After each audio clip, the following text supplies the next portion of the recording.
तो दोस्तों आज की इस वीडियो के अंदर हम अपनी क्लास 6 साइंस के चैप्टर नंबर 16 की रीडिंग करेंगे और ये हमारा लास्ट चैप्टर होने वाला है हमारी क्लास 6 साइंस का। और आपकी पूरी क्लास 6 साइंस के लिए मैंने अपनी एक प्लेलिस्ट बना दी है, तो अगर आपको कोई भी चैप्टर आपका मिस हो जाता है तो आप उस प्लेलिस्ट के अंदर मेरे चैनल के ऊपर जाके देख सकते हैं। तो हमारे इस चैप्टर का नाम होने वाला है garbage in and garbage out, यानी कि कूड़ा अंदर और बाहर। तो चलो फटाफट से अपने चैप्टर की रीडिंग स्टार्ट करते हैं और आपको हर एक चीज़ इस चैप्टर के अंदर एक्सप्लेन करते हैं। We throw out so much rubbish or garbage every day from our home, school, shops and offices। तो यहाँ पे बच्चों आप सभी को बताता है कि हम डेली के डेली अपने घर से, अपने स्कूल के अंदर से या फिर अपने ऑफिस के अंदर से बहुत सारे कूड़े को बाहर फेंकते हैं या फिर डस्टबिन के अंदर डालते हैं। The grains, pulses, biscuit, milk और oil purchased in shops are packed in plastic bags or tins। All these wrapped materials go out as garbage। तो बच्चों यहाँ पे बताता है कि हम अपनी दुकान से कोई भी सामान खरीद कर लाते हैं, जैसे कि आप चावल लेके आओ, गेहूँ लेके आओ, कोई घी लेके आओ या फिर कुछ भी सामान लेके आओ, तो वो आपको प्लास्टिक के बैग्स में या फिर आपको टीन के डब्बों में ऐसे किसी चीज़ के अंदर मिलता है। और बाद में उसका यूज़ होने के बाद आप उस डब्बे को या फिर उस प्लास्टिक के बैग को फेंक देते हो। तो जिस चीज़ को हम फेंकते हैं उसे हम क्या बोलते हैं यहाँ पे? Garbage. We sometimes buy things that are rarely used and often throw into the garbage। और यहाँ पे भी बताते हैं कि हम कई बार ऐसी चीज़ें भी खरीद लेते हैं जिनका हम बहुत कम यूज़ करते हैं और फिर वो ख़राब हो जाती है और उसको भी हम क्या कर देते हैं? बाद में गार्बेज के अंदर फेंक देते हैं। We generate so much garbage in our day to day activities। और यहाँ पे बताता भी है कि हम डेली के डेली अपनी रोज़मर्रा की ज़िंदगी में बहुत सारी ऐसी एक्टिविटीज़ करते हैं जिनके अंदर हम बहुत सारा कूड़ा बना देते हैं या फिर इकट्ठा कर देते हैं। We often throw groundnut shells on public places in buses or trains after eating the nuts। We throw away the tickets when get off a bus। और यहाँ पे दो एग्जाम्पल भी बच्चों हमारे पास देता है और बताता है, जैसे कि क्या जब मूंगफलियों का सीजन आता है तो लोग क्या करते हैं? मूंगफलियाँ खाते रहते हैं और जो उसके छिलके होते हैं उसको ऐसे ही सड़कों के ऊपर क्या करते रहते हैं? फेंकते रहते हैं। और ऐसे ही एक एग्जांपल और हमें यहाँ पे बताता है, जैसे आप बस के अंदर ट्रैवल करते हैं तो आपने बस की टिकट परचेज़ कर ली और जैसे आप बस से नीचे उतरे आपने उस टिकट को वहीं फेंक दिया, जबकि उसे डस्टबिन के अंदर नहीं डाला। तो चलो अब आगे समझते हैं। A child might go on a sharpening pencil just for fun. If we make mistake और spill ink on our notebook we tear off the sheet and throw it away. And we also throw away many domestic waste such as broken toys, old clothes, shoes and slippers। तो बच्चों यहाँ पे भी आपको interesting बात बताता है और बताता है कि कई बार तो बच्चे क्या करते हैं, सिर्फ ऐसे मज़े लेने के लिए पेंसिल को शॉर्पनर के अंदर क्या करते रहते हैं? वो छीलते रहते हैं, जो कि उसका कोई यूज़ नहीं है, बट ऐसे छीलना उनको मज़ा आ रहा है छीलने में। और बहुत बार बच्चे क्या करते हैं, गलती से उनके किसी पेज के ऊपर थोड़ी बहुत इंक डल गई तो उस पूरे पेज को फाड़ के ऐसे ही फेंक देते हैं। और बच्चे और क्या क्या चीज़ें करते हैं, जैसे कि बहुत बार यहाँ पे बताया भी गया कि हमारे कोई खिलौना टूट गया उसको भी हम ऐसे फेंक देते हैं। अगर हमारे पुराने कपड़े हो जाते हैं उसको भी हम गार्बेज के अंदर फेंक देते हैं। जैसे हमारे स्लीपर हो गए, शूज़ हो गए, वो फट जाते हैं या पुराने हो जाते हैं तो हम उनको भी ऐसे ही गार्बेज के अंदर क्या कर देते हैं? फेंक देते हैं। But if the garbage is not removed from our homes and surrounding. और आप एक बात सोचो, अगर आप गार्बेज के अंदर उन चीज़ों को डाल रहे हो डेली, तो आपकी जो वैन आती है म्यूनसिपालिटी की उसको लेके जाती है, अगर वो वैन आना बंद कर दे तो आपका गार्बेज आपके घर पे ही पड़ा रहेगा, तो वो अब कैसे जाएगा? How do you think this will harm us. और क्या आपको लगता है कि जो चीज़ हमारे घर के पास हमारा ये गार्बेज पड़ा रहेगा ये हमें कोई नुकसान पहुंचा सकता है? When सफाई कर्मचारीज take the garbage from the bins where does the garbage go. और क्या कभी आपने सोचा है कि जो हमारे सफाई कर्मचारी सुबह सुबह आते हैं और हमारे गार्बेज को उठा के लेके जाते हैं, ये उस गार्बेज का बाद में क्या करते हैं? What happens to it? It is possible for all this garbage to be changed into something that will not harm us। और क्या ऐसा पॉसिबल है कि जो हमारा ये कूड़ा है इससे हम कोई अच्छी चीज़ बना पाएँ जो हमारे बाद में काम आ पाए, लेकिन जो हमारे अभी काम में नहीं है? Can we contribute toward this in any way. और क्या हम किसी ना किसी तरीके से इसके अंदर कोई ना कोई कॉन्ट्रीब्यूशन दे सकते हैं या नहीं दे सकते? We will look for answer to this questions in this chapter. तो यार बच्चों यहाँ पे आप सभी को बताता है मेनली और एक ही बात समझाना चाहता है कि जैसे जब आपके घर के पास मानो गार्बेज बहुत दिनों तक पड़ा रहे तो क्या आपको कोई नुकसान पहुंचाएगा? और जो आपके सफाई कर्मचारी आते हैं बाद में उस कूड़े को कहाँ लेके जाते हैं। उसके बाद आपको एक यहाँ पे और बात बताता है कि क्या हम भी इसमें कोई कंट्रीब्यूशन दे सकते हैं। तो इन सभी क्वेश्चंस के आंसर आप आज के इस चैप्टर के अंदर जानने वाले हैं। तो इस चैप्टर को ध्यान तक समझना। और अब तक आपको क्या दिया गया था इस चैप्टर का ओवरव्यू। तो चलो स्टार्ट करते हैं अपने सबसे पहले टॉपिक के साथ, जो कि हमारा है अ स्टेप टुवर्ड क्लीनलीनेस, यानी कि सफाई की तरफ हमारा पहला कदम या फिर हमारा कदम। तो बच्चों सबसे पहले आप इस बैनर को देखिए, स्वच्छ भारत। यार ये एक स्कीम थी जो कि हमारे प्राइम मिनिस्टर ने, हमारी गवर्नमेंट ऑफ इंडिया ने लॉन्च की थी सफाई की तरफ हमारे कदम को बढ़ाने के लिए। The prime minister of India launch the Swachh Bharat mission. The aim of this mission is to create an open defecation free India by 2 October 2019। तो दोस्तों यहाँ पे बताता है कि ये स्कीम जो हमारे प्राइम मिनिस्टर ने लॉन्च की थी हमारी गवर्नमेंट ऑफ इंडिया के साथ में, इसका एक एम था कि जैसे सुबह सुबह बहुत सारे लोग वॉशरूम जाते हैं खुले के अंदर, वो ना जाएं, उनके घर पे खुद से एक बाथरूम बनाया जाए जिसके अंदर वो अपना वॉशरूम जा पाएँ। और यहाँ पे एक बात और बताता है, इस स्कीम का एम था कि 2 अक्टूबर 2019 से पहले जो भी आपके ये चीज़ें हैं ये बिल्कुल बंद हो जानी चाहिए। तो ये काफ़ी हद तक कंट्रोल हो गई हैं इस स्कीम की हेल्प से। बाकी चलो आगे डिस्कस करते हैं, हमें स्कीम से ज़्यादा रिलेट अभी नहीं करना है। चिल्ड्रन फ्रॉम पहेली एंड बोजो school did a project called dealing with garbage. तो यहाँ पे बताता है कि जो पहेली और बोजो थे ना, उनके स्कूल के बच्चों ने एक क्या किया, प्रोजेक्ट किया, जिसमें क्या था उनके प्रोजेक्ट का नाम, dealing with garbage. Dealing with garbage यानी कि गार्बेज से कैसे डील किया जाए या फिर कैसे उसको हैंडल किया जाए। तो देखते हैं इनका प्रोजेक्ट कैसा था और हम भी उसको समझते हैं। We will learn about some of the things they learn through this project. तो यहाँ पे यही बात बताता है कि हम यहाँ पे सीखने वाले हैं कि इनके प्रोजेक्ट से हमें भी क्या सीखने को मिल सकता है, जो कि बोजो और पहेली ने सीख लिया है। तो इसके प्रोजेक्ट के अंदर सबसे पहला पॉइंट हमारे पास आता है डीलिंग विद गार्बेज, जो कि इनके प्रोजेक्ट का भी नाम था। और इसके अंदर सबसे पहले हमें इसे इंट्रोड्यूस कराएगा इनके प्रोजेक्ट के साथ में। सफाई कर्मचारी collect the garbage in truck and take it to a low lying open area called a landfills. तो यहाँ पे बताता है कि जो हमारे सफाई कर्मचारी होते हैं सुबह सुबह हमारे घर के पास गार्बेज को लेने के लिए आते हैं, वो क्या करते हैं, गार्बेज को लेके अपने ट्रक या फिर जो उनकी वैन होती है उसके अंदर लोड करके फिर वो एक ओपन एरिया में लेके जाते हैं। और वो एरिया हमारा कैसा होता है, जैसे ये तो हो गई हमारी मेन लैंड और ये हो गई थोड़ी नीचे वाली लैंड, ठीक है। जो ये बीच वाली लैंड है ना, इसको फिल करने की अभी ज़रूरत है। तो इस फिल के अंदर वो क्या कर देते हैं, इसको डाल देते हैं। और इस एरिया को जो लो लाइंग एरिया है हमारा, इसको क्या बोल देते हैं हम, लैंड फिल। तो यहाँ पे बाकी इस फिगर के अंदर दिखाया भी गया, आपने ऐसे एरियाज़ को बहुत बार देखा होगा मूवीज़ में और रियलिटी में भी देखा होगा। जैसे कि यहाँ पे यहाँ पे जो आपकी ये JCB है ये यही काम कर रही है। There the part of the garbage that can be reused is separated out from one cannot be used as such। और यहाँ पे फिर क्या किया जाता है कि जो गार्बेज आपका काम का होता है उसको अलग कर लेते हैं और जो आपका काम का नहीं होता उसको अलग कर देते हैं। यानी कि यहाँ पे क्या होता है मेनली, जैसे ये तो आपके घर से गार्बेज आया, अब इसको दो पार्ट के अंदर डिवाइड कर दें। एक तो जिसका हम क्या कर सकते हैं, यूज़ कर सकते हैं, बाद में रिसाइकल कर सकते हैं, और जिसका यूज़ नहीं कर सकते, ठीक है।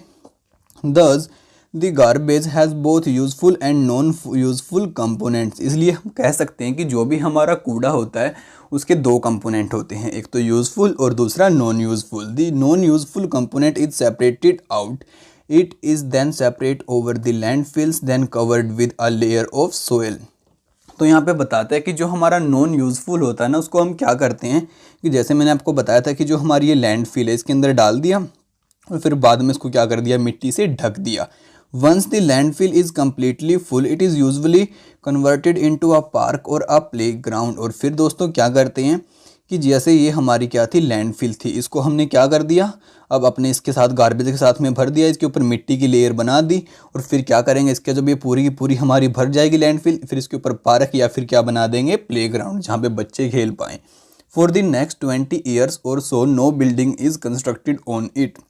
और यहाँ पे फिर क्या होता है, अगले आने वाले 20 साल तक कोई भी बिल्डिंग नहीं बनाई जाती, सिर्फ प्लेग्राउंड होता है। To deal with some of the useful component of garbage, compost making areas are developed near the landfills. तो बाकी हमारे जो गार्बेज से और अच्छे से डील करने के लिए यहाँ पे कंपोस्ट का भी यूज़ किया जाता है और इस एरिया को क्या बनाया जाता है, compost making area. What is compost. अब आपके माइंड में यही क्वेश्चन आया होगा कि भाई कंपोस्ट है क्या। Let us learn about it from the following activity. तो हम इसको आगे चल के जानने वाले हैं, कंपोस्ट मेनली क्या होता है, हमारी इस आने वाली एक्टिविटी को स्टडी करके। लेकिन उससे पहले एक बार पहेली की बात को भी सुन लेते हैं। Paheli did wonder as to what could be useful garbage, why was it thrown away in the first place, is there some garbage that is not actually garbage. तो यहाँ पे दोस्तों पहेली आप सभी को बताती भी है और पूछती भी है कि जो भी हमारा यूजफुल गार्बेज था हमने उसको थ्रो ही क्यों किया, why is thrown away in the first place, हमने उसे क्यों फेंका। और साथ में ये भी पूछती है कि क्या वो असली में एक गार्बेज होता है या फिर हम ऐसे ही बेकाम की चीज़ों, अपनी काम की चीज़ों को ऐसे ही फेंक देते हैं बिना उसका कोई वो देखे कि हम इसका फ्यूचर में यूज़ कर सकते हैं। तो बाकी आप इसका आंसर दे देना मुझे नीचे कमेंट बॉक्स के अंदर। अब हम आते हैं हमारी एक्टिविटी के ऊपर। Collect the garbage from your house before it was thrown into the dustbin. Separate it into 2 groups so that they have। और बच्चों यहाँ पे आप सभी को क्या चीज़ बोलता है कि आपको इस एक्टिविटी के अंदर क्या करना है। जैसे ये आपकी डस्टबिन हो गई, इसके अंदर जब कोई गार्बेज फेंकने जाए तो आपको उसको फेंकने नहीं देना, जबकि अपने पास इकट्ठा कर लेना है, ठीक है। अब आप बोलेंगे सर ये कैसी चीज़ आप कर रहे हो, लेकिन आप इसे करके देखना, आपको बहुत कुछ इससे सीखने को मिलने वाला है। और फिर आपको क्या करना है, अपने गार्बेज को बाद में ग्रुप्स के अंदर डिवाइड करना है। अब कौन से ग्रुप्स के अंदर डिवाइड करना है उसको मैं यहाँ पे आपको बताने वाला हूँ। तो सबसे पहले group 1, garbage from the kitchen like fruits, vegetable, peels, eggs, shells, waste food, tea leaves include newspaper, dry leaves, paper bags in this group. तो यहाँ पे बताता है ग्रुप 1 के अंदर आपको उन चीज़ों का रखना है जो कि आपके किचन से सामान आता है, जैसे कि आपकी कटी हुई वेजिटेबल के छिलके हो गए, आपके फ्रूट्स हो गए, साथ में अंडे के जो वो होते हैं आपके बाहर वाले शेल वो हो गए, आपका कोई वेस्ट फूड है वो हो गया, आपके जो चाय के पत्ते होते हैं वो हो सकते हैं, आपके न्यूज़पेपर हो सकते हैं, आपके सूखे हुए पत्ते हो सकते हैं, और आपके पेपर हो सकते हैं ना कागज़, वो भी इसके अंदर इंक्लूड हो सकते हैं। अब ग्रुप 2 के अंदर आपको क्या करना है, piece of cloth, polythene bags, broken glass, aluminium wrappers, nails, old shoes and broken toys. तो इसके अंदर आपको क्या क्या चीज़ इकट्ठी करनी है। एक तो जो आपके खिलौने टूटे हुए फेंक देते हैं उनको, साथ में पॉलीथीन के बैग्स को, एल्यूमिनियम के रैपर्स को, नेल्स को, और साथ में आपके जो पुराने जूते हैं उनको जो फेंकने के लायक होते हैं। Now divide the contents in each group into a separate heaps. अब आपको क्या करना है, अब जो दो आपने दो ग्रुप्स के अंदर रखा है उनको भी अलग अलग हीप्स के अंदर यानी कि ढेर के अंदर बांट देना है। Label them as A B C D, और फिर क्या कर देना, उनको लेबल कर देना, भाई ये तो मेरा ए हीप हो गया और ये बी हीप, यानी कि ये ए ढेर, ये बी ढेर, ये सी ढेर, ये डी ढेर। Put 1 heap from group 1 and 1 heap from the group 2 into 2 separate plastic bags. Tie the mouth of these 2 bags tightly. Put all the 4 heaps in separate pits and cover them with the soil. You can also use 4 pots to bury these garbage heaps. तो चलो बच्चों मैं एक बार आपको इसको फिर से थोड़ा सा एक्सप्लेन कर देता हूँ, फिर आपको मैं इस फिगर के बारे में बताऊंगा, ठीक है। आपको मेनली करना है क्या है कि जो भी डस्टबिन के अंदर आपका वो वेस्ट मटेरियल फेंकने जाए यानी कि गार्बेज फेंकने जाए, उसको अपने पास इकट्ठा कर लेना है, ठीक है। उसको आपको 2 ग्रुप्स के अंदर डिवाइड करना है, ग्रुप 1 और ग्रुप 2, जो कि मैंने आपको अभी भी बताया था कि ग्रुप 1 के अंदर आपकी क्या चीज़ रहेंगी और ग्रुप 2 के अंदर आपकी कौन सी चीज़ें रहेंगी। फिर आपको क्या करना है, कुछ अपने ग्रुप 1 के अंदर से 2 ढेर इकट्ठे कर लेने हैं और इसके अंदर से भी 2 ढेर इकट्ठे कर लेने हैं। अब यहाँ से भी एक ढेर उठाना है और यहाँ से भी एक ढेर उठाना है और इसको एक अलग प्लास्टिक बैग के अंदर डाल देना है, इसको एक अलग प्लास्टिक बैग के अंदर डाल देना है, ठीक है। और जो आपने प्लास्टिक बैग्स के अंदर डाल दिया, अब इसको इनके माउथ को बिल्कुल टाइटली बंद कर देना है, ठीक है। और आपका एक एक ढेर यहाँ पे बच जाएगा। फिर आपको क्या करना है, ऐसे 4 खड्डे खोदने हैं। एक खड्डे खोदने के बाद क्या करना है, एक तो जैसे आपके ग्रुप 2 के तो ये 2 चीज़ें हो गई और ग्रुप 1 की आपकी ये 2 चीज़ें हो गई, ठीक है। फिर आपको क्या करना है, ग्रुप 1 का एक ढेर इस वाले खड्डे में और ग्रुप 2 का एक ढेर इस वाले खड्डे में डाल देना है, जो कि आपके प्लास्टिक बैग के साथ बंद है, जैसे कि आप यहाँ पे भी देख सकते हैं। और इनका माउथ बिल्कुल टाइटली बंद होना चाहिए। और फिर क्या करना है, जो आपके बच गए ये 2 वाले, इनको एक को यहाँ पे डाल देना है और एक को यहाँ पे डाल देना है, ठीक है। अब आप इस एक्टिविटी को कर देना इतना। अब आगे समझते हैं। तो बच्चों उसके बाद आपको क्या करना है, remove the soil from 4 days and observe the changes in the garbage. A black colour and no foul smell indicate that the rotting of garbage is complete. तो बच्चों यहाँ पे आप सभी को क्या बात समझाता है कि जो भी आपने अपनी प्रोसेस पीछे की थी, 4 दिन बाद आपको क्या करना है, दोबारा से उन गड्ढों के पास में जाना है और जो आपने उनको मिट्टी से ढक दिया था उनकी मिट्टी को दोबारा से साइड में करना है। और अब आपको क्या देखना है कि जिस भी आपके गड्ढे के अंदर से आपका जो गार्बेज था वो ब्लैक कलर का चेंज हो जाए और उसके अंदर से कोई भी बदबू ना आए, तो वो क्या बन चुका है आपका कंप्लीटली, वो आपका रूटिंग हो चुका है। रूटिंग का मतलब आपको कंप्लीटली गल चुका है या फिर सड़ चुका है। Put the heaps again in the pits and cover with the soil. Observe again after every 2 days and note your observation as suggested. Did the garbage।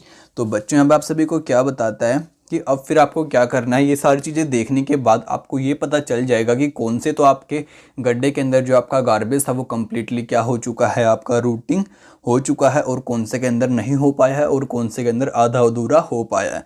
फिर आपको क्या करना, दोबारा से उनको उसके अंदर डाल देना है गड्ढे के अंदर, और अपनी मिट्टी को दोबारा से उसके ऊपर ढक देना है। और फिर कुछ दिनों के बाद आपको अगेन इसी प्रोसेस को फॉलो करना है, यानी कि 2 दिन 3 दिन बाद दोबारा से उसको चेक करके देखना है। और फिर उसके बाद आपको क्या क्या चीज़ें यहाँ पे करनी है आगे बताता है। Rot completely and not smell. Root only partially, root almost completely but still smell bad. Not change at all. फिर आपको उनमें से डिवाइड कर देना है अपने गड्ढों को। एक तो आपका वो वाला गड्ढा जिसके अंदर आपका कम्प्लीटली रूट हो चुका है और कोई भी स्मेल नहीं आ रही है। दूसरे वाला गड्ढा आपको ऐसा अपना लेबल करना है जिसके अंदर क्या है, आपका रूट बिल्कुल भी नहीं हुआ है, मतलब कि थोड़ा बहुत हुआ है, ज़्यादातर नहीं हुआ है। एक तीसरे वाले गड्ढे को आपको अंदर वो लेबल करना है, rot almost completely but still smell bad, यानी कि आपका काफ़ी हद तक जो है वो रूट हो चुका है बट उसके अंदर से जो स्मेल थी वो अभी भी आ रही है। उसके बाद जो आपका अगले वाला आता है वो आपको बोलता है नॉट चेंज एट ऑल, यानी कि उसके अंदर कोई भी बदलाव नहीं आया, जैसा कि आपने उसको डाला था अभी तक वो वैसा का वैसा ही है। Garbage in which heap was seems to rot and which did not. Enter option 1, 2 and 3, 4 in the column table based on your observations। फिर आपको इन सभी चीज़ों को यहाँ पे करने के बाद जो भी आपकी ऑब्जर्वेशन आपके पास निकल कर आए उसको इस टेबल के अंदर राइट डाउन कर देना है। ठीक है, ये टेबल आपकी बुक के अंदर गिवन होगी तो वहाँ पे जाके फिल कर देना, और बाद में अपने नोटबुक में भी फिल करना बिल्कुल मत भूलना। If you make any other observations, do not forget to write all this down in your notebook. Do not remove and burn the garbage that did not root। और फिर आपको बाद में एक बात और बताता है कि अगर जो भी आपका गार्बेज कम्प्लीटली रूट ना हो पाए या फिर जो रूट ना हो तो आपको उसको आग बिल्कुल भी नहीं लगानी है। इस बात का आप ध्यान रखना, और जो भी आपको ऑब्जर्वेशन मिलती है इस टेबल के अंदर राइट डाउन करनी है, और साथ में जो आपके फेयर नोटबुक होती है स्कूल की उसके अंदर भी राइट डाउन करनी है। तो चलो अब फटाफट से आगे समझते हैं। If the garbage was found to root completely and did not smell, mix it in the soil where you sow your favorite plant. This would provide nutrients to the plants। अब यहाँ पे आपको उसका यूज़ बताता है और एक अच्छी बात भी बताता है कि जो भी आपका गार्बेज आपने पता लगाया कि कम्प्लीटली रूट हो चुका है और उसके अंदर से कोई भी जो आपकी गंदी स्मेल थी वो नहीं आ रही, तो आप उसका यूज़ कर सकते हैं अपने प्लांट्स के पास में उनको मैन्योर प्रोवाइड करने के लिए, जिससे कि आपके प्लांट्स को उनकी वजह से क्या मिल पाएगा, न्यूट्रिएंट मिल पाएगा। तो आपको बेसिकली करना कुछ नहीं है, जो भी आपका वैसा गार्बेज होता है घर के अंदर उसको जाके अपने प्लांट्स के पास में डाल देना है या फिर उनके पास में मिट्टी के अंदर डाल देना है। उससे आपको प्लांट को क्या मिल जाएगा, न्यूट्रिएंट मिल जाएगा। You must have observed from this activity that some things in the garbage root। तो इससे आपको क्या बात समझ में आती है कि जो आपका गार्बेज होता है, कूड़ा होता है, उसके अंदर कुछ चीज़ें काम की भी होती हैं और वो रूट हो सकती हैं। They form manures which is used for the plants। और वो क्या करती हैं, वो खाद बनाती हैं जो कि हमारे प्लांट्स के लिए बहुत ज़्यादा यूज़फुल हो सकता है उनकी ग्रोथ के अंदर। The rooting and conversion of some materials into manure is called the composting। तो यहाँ पे आप सभी को इसका आंसर भी देता है जो कंपोस्टिंग वर्ड पीछे आया था, यानी कि जो भी आपका मटेरियल क्या हो जाए, रूट हो जाए और बाद में एक खाद के अंदर बदल जाए तो उसको हम क्या बोलते हैं, कंपोस्टिंग। ठीक है, अब आप जान चुके हैं कि कंपोस्टिंग वर्ड का मतलब क्या है, तो आप पीछे उस लाइन को अब और अच्छे से समझ लेना जाके। In some cities and towns municipalities provide separate dustbin for collecting 2 kind of garbage. और आपने देखा भी होगा कि बहुत सारे शहरों के अंदर जो म्यूनसिपैलिटी होती है वो क्या करती है, वो 2 टाइप के डस्टबिन यूज़ करती है गार्बेज को इकट्ठा करने के लिए। ठीक है, usually one is coloured red, blue and the other green. तो यहाँ पे बताता है कि उनका कलर भी अलग अलग होता है, 1-2 डस्टबिन आपका रेड होता है या ब्लू होता है और दूसरे वाला क्या होता है, आपका ग्रीन होता है। The blue bin is for the material that can be used again. तो इसमें जो आपका ब्लू वाला होता है वो उसके लिए होता है जो कि आपका मटेरियल दोबारा से यूज़ किया जा सकता है, सच एज जो आपकी प्लास्टिक हो गई, मेटल्स एंड ग्लास। और आपके जैसे मेटल हो गए, ग्लास हो गए, प्लास्टिक हो गए, तो ये सभी आपके किसके अंदर आएंगे, ब्लू डस्टबिन के अंदर। Did you notice that there are the materials that do not root in the garbage heaps? और कुछ हमारे मटेरियल्स ऐसे भी होते हैं जो कि हम गार्बेज की हीप्स के अंदर नहीं कर सकते और वो हमारे रूट नहीं हो सकते। The green bins are for collecting kitchen and other plants and animals waste. तो जबकि जो हमारी ग्रीन वाली बीन होती है यानी कि ग्रीन वाली डस्टबिन होती है वो क्या क्या चीज़ें हमारी इकट्ठा करती है, वो करती है हमारी किचन की चीज़ें और साथ में जो हमारे प्लांट और एनिमल की वेस्ट चीज़ होती है उसको। You may have noticed that these types of waste root completely when buried in the soil। तो आपने अभी अभी सीखा भी है कि जो हमारी ग्रीन बीन वाली अब वो होगी हमारे गार्बेज, वो कम्प्लीटली क्या हो सकती है, रूट हो सकती है और हमारे प्लांट्स को क्या दे सकती है, खाद दे सकती है। Do you see why is necessary for us to separate waste into two groups as we did in activity 1 before we throw it? तो अब आप समझ चुके हैं कि हमारे लिए कितना ज़रूरी होता है अपने गार्बेज को डिवाइड करना और ऐसे तरीके से उसको क्या करना, कलेक्ट करना और अगले वाले पर्सन को भी देना जो कि हमारी म्यूनसिपालिटी के पास से हमारे पास आता है। Have you noticed garbage heaps of dried leaves on the roadside? Most of the time these are burnt। और आपने देखा होगा कि बहुत बार क्या करते हैं लोग, जो भी आपके रोड के साइड में आपके सूखे हुए पत्ते इकट्ठे हो जाते हैं उनको जला देते हैं।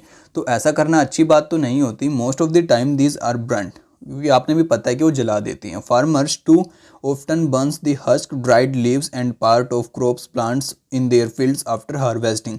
और जो हमारे किसान होते हैं वो भी यही काम करते हैं कि हार्वेस्टिंग के बाद यानी कि कटाई के बाद जो उनकी फसल के बाद में छोटे छोटे वो बच जाते हैं ना खेत के अंदर, उसको जला देते हैं क्योंकि उनको लगता है कि इसका कोई काम नहीं है। Burning of these produce smoke and gases that are harmful for our health. तो अगर हम इनको आग लगाते हैं तो उनके अंदर से जो हमारी गैस निकलती है वो बहुत ही ज़्यादा हार्मफुल होती है हमारी सेहत के लिए। We should try to stop such practices. This waste could be converted into useful compost. हमें ऐसा करने से रोकना चाहिए उनको और बताना चाहिए कि भाई हम इनका यूज़ कर सकते हैं एक अच्छे कंपोस्ट को बनाने के लिए, जो कि हमारी आने वाली फसल की ग्रोथ में हेल्प करेगा और हमारे प्लांट्स हैं उनकी ग्रोथ में भी हेल्प करेगा। जैसे कि यहाँ पे आपको इस फिगर के अंदर दिखाया भी गया है कि ऐसे वो आग लगा देते हैं आपकी रोड के साइड में जो भी पत्ते इकट्ठे होते हैं उनको। Here are some of the observations that thought noted by Paheli and Boojho from their project dealing with garbage. तो आपने जो अभी भी सीखा कि बोजो और पहेली का प्रोजेक्ट था डीलिंग विद गार्बेज के बारे में अभी भी स्टडी किया है, तो उससे इस पहेली और बोजो ने कुछ बातें नोट की, तो आप भी ऐसी बातें नोट कर सकते हैं। तो फटाफट से पहेली और बोजो की बातों को जान लेते हैं कि उन्होंने कौन सी बातें नोट की इससे। Boojho noted in his notebook do not burn leaves you will not be able to tolerate the fumes. तो बोजो आप सभी को बताता है कि हमें अपने पत्तों को कभी भी आग नहीं लगानी चाहिए क्योंकि जो उनके अंदर से धुआं निकलता है वो हमारे लिए बहुत ही ज़्यादा हानिकारक हो सकता है और हम उसको टॉलरेट नहीं कर सकते। और यहाँ पे पहेली ने क्या नोट किया है, पहेली made a note in her notebook why has the government note made burning of leaf a theft. और पहेली बोलती है कि जो भी आपके पत्तों को आग लगाते हैं उनके लिए गवर्नमेंट को क्या कर देना चाहिए, उनको चोर बोल के उनको क्या कर देना चाहिए, जेल में डाल देना चाहिए या फिर उनके लिए कोई लॉ ऐसा बनाना चाहिए। तो यहाँ पे यार चोर का मतलब चोर नहीं है, इसको मैं आपको अभी आगे पढ़ के बताता हूँ, वेट करो। Not theft really you must have meant illegal. तो यहाँ पे यार चोर का मतलब चोर नहीं है, इसका मतलब इलीगल कहना चाहती है पहेली आप सभी को। She wanted that the government should make a law against the burning of leaves and other plant waste anywhere in India. और पहेली चाहती है कि गवर्नमेंट को ऐसा कोई लॉ बनाना चाहिए जिसकी वजह से कोई भी जो इंसान है वो पत्तों वगैरह को या फिर जो किसान है वो अपने जो कटाई के बाद उनकी फसलों के हस्क बच जाते हैं और जो उनकी क्रॉप्स का बचा हुआ पार्ट बच जाता है उसको आग ना लगाएं और हार्मफुल गैस हमारे इन्वायरमेंट के अंदर ना फैलाएं। अगर आपको भी ऐसा लगता है तो आप मुझे कमेंट करके ज़रूर बताना। और यार इस वीडियो का आज के पार्ट के अंदर इतना ही, अगला पार्ट मैं आप सभी के लिए जल्दी ही लेके आऊँगा। तो अगर आपको अगले पार्ट को बिल्कुल भी मिस नहीं करना है तो हमारे चैनल को सब्सक्राइब करना बिल्कुल भी मत भूलना। सब्सक्राइब बटन आपको इस वीडियो के नीचे दिख जाएगा जो कि रेड कलर का है। और अगर आपको ये वीडियो अच्छी लगी तो इसको लाइक ज़रूर करना, अपने दोस्तों के साथ में इस वीडियो को शेयर करना बिल्कुल भी मत भूलना, क्योंकि यार उनको भी एक अच्छा चैप्टर सीखने को मिल जाएगा और वो भी डिटेल के अंदर। तो चलो फटाफट से आज की वीडियो का एंड करते हैं। Bye bye.